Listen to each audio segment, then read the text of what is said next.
The next one we're going to be working on here, now if I can pronounce it correctly, is Shenandra.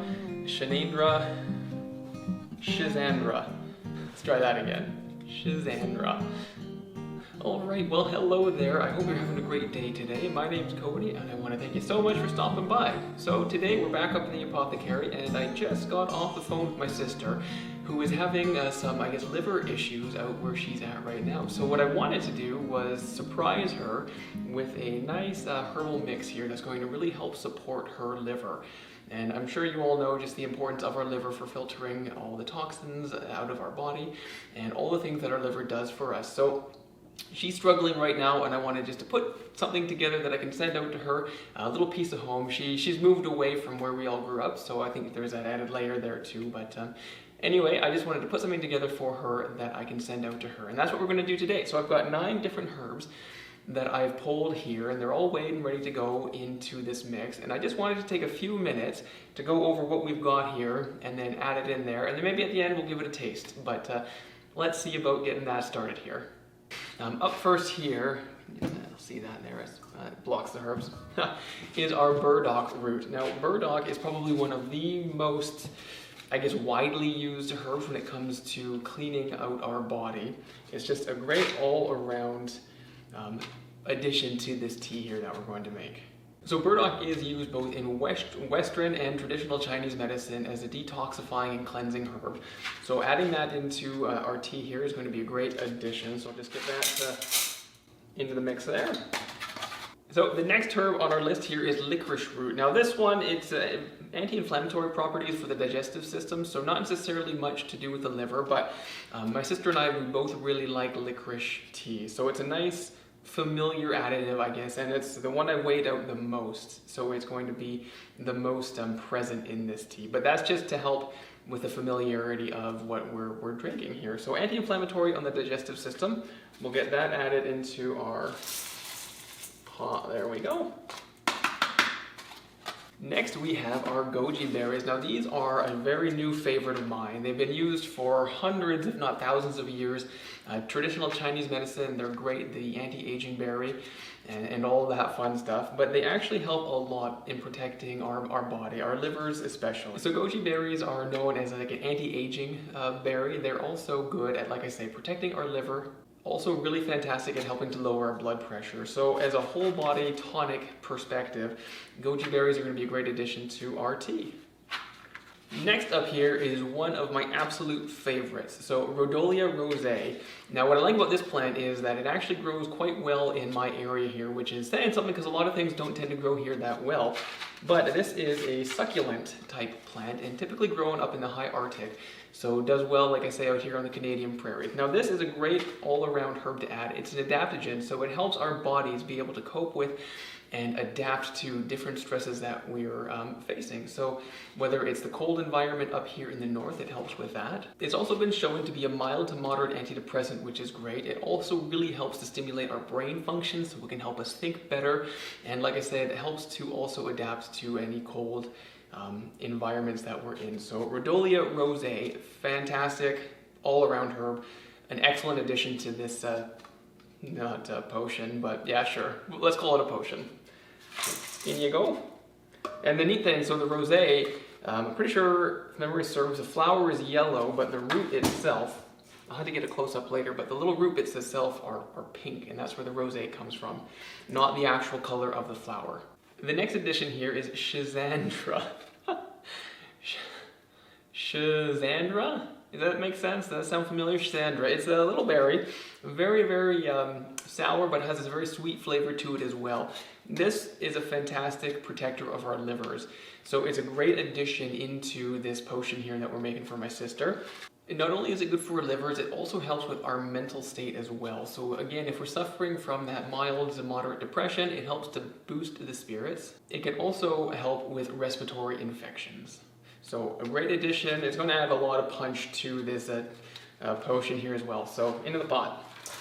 Next up on our list here, and you're probably wondering why it didn't come sooner, but this is our milk thistle seed powder. So I've got it powdered here just because when we're making the tea here, I want it to be really broken down so that we can extract all the active constituents within here. Now this is probably one of the most widely used herb when it comes to dealing with our livers, especially in Western medicine here. So it will help protect and boost and build up our liver here. Not only does it help with the hepatitis and jaundice as well, it just helps to keep the liver clean and functioning properly. So traditionally used to help treat melancholy,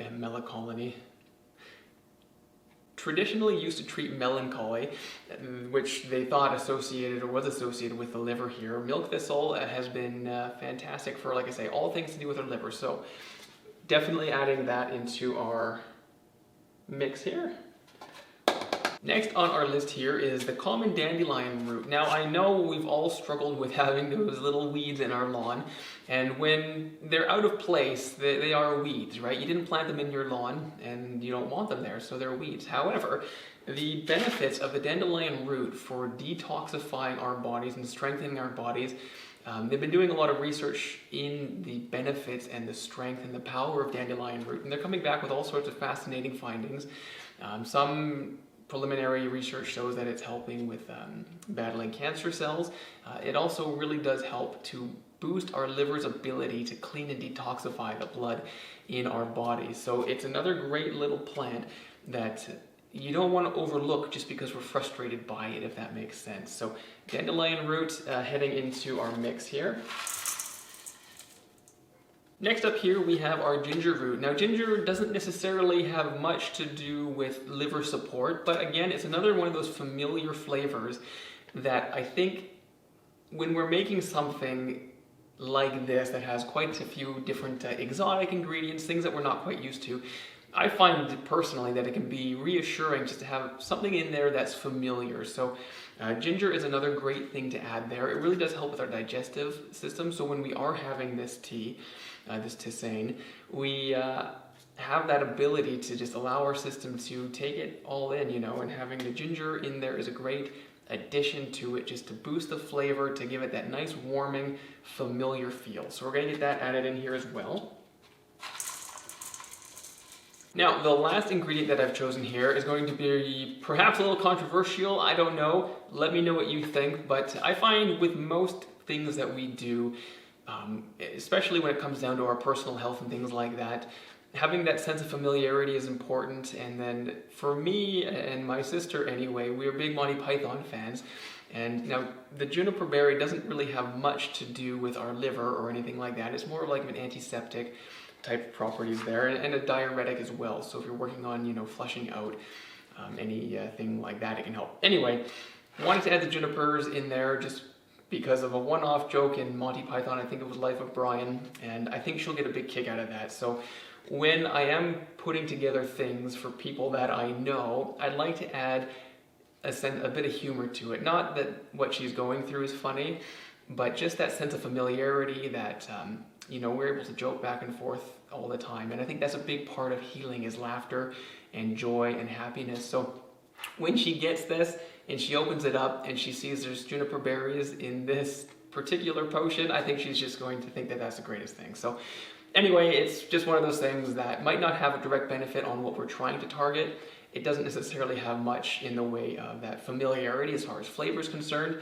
And but when she sees it and she notices what they are, she's just going to get a big smile on her face, and that makes me happy, and I think that'll make her happy as well.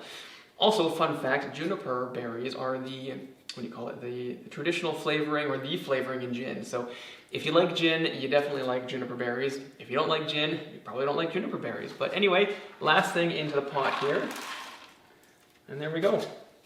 Everything's all mixed in. There we go. All of our ingredients are now mixed in here. So let me see if I can get the names here. So we've got our goji berries, we've got our licorice, our milk thistle powder, juniper berries, we've got our ginger, we have the Rhodiola rosé, I think that's dandelion root. We have the shiza berry powder. Oh gosh, I can't remember the name of that. And then last but not least, oh yes, our burdock root down here. So this is what everything looks like all together there. And all I'm going to do is just combine everything.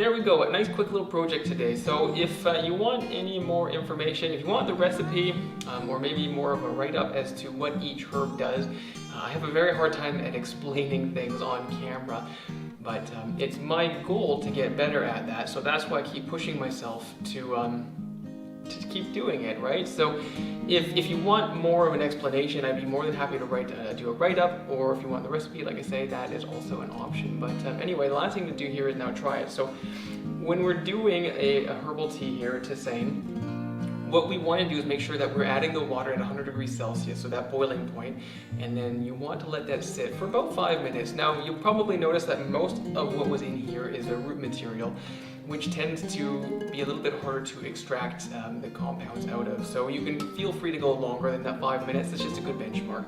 But I've had this sitting here for about 5-10 minutes, and we're just gonna get that strained off here. Sorry, it smells really, really good.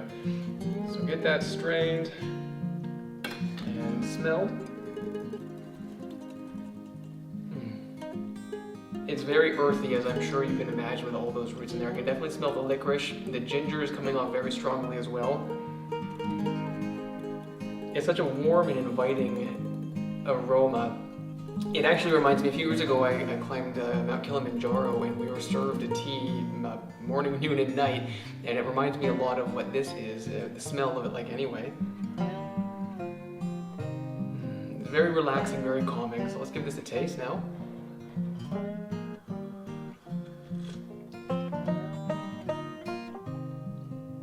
Oh, it's very nice. Very flat on the flavor, very earthy, very rooty. The ginger's really coming out nice and strong, and is playing so well with that, with the licorice root. Anyway, I'm probably going to spend the next few minutes here drinking this cup. So, anyway, I just wanted to thank you so much for following along. I hope you were able to get something out of today's video. If learning more about herbalism is something that you're interested in, congratulations, me too. So, like I say, I'm just starting down this journey, this path to being more proficient with herbs, trying to grow more in the garden, bring them inside into the apothecary, and then use them for our benefit. And it's been such a fun journey. Like I said already, I think it was last week's video, the community that's been growing up around this channel, I love each and every one of you. Thank you so much. Everybody is super kind and friendly. They're always willing to share their knowledge with me, which I adore. And I just appreciate you. So thanks for being part of this, and thanks for being a part of my journey. And I hope I'm able to share with what I've learned with you. So anyway, I'm gonna leave it there, but really appreciate everyone. So that's where I'm gonna leave it. But have a great day there, everyone. Take care, and until next time, we'll catch you later. So bye now.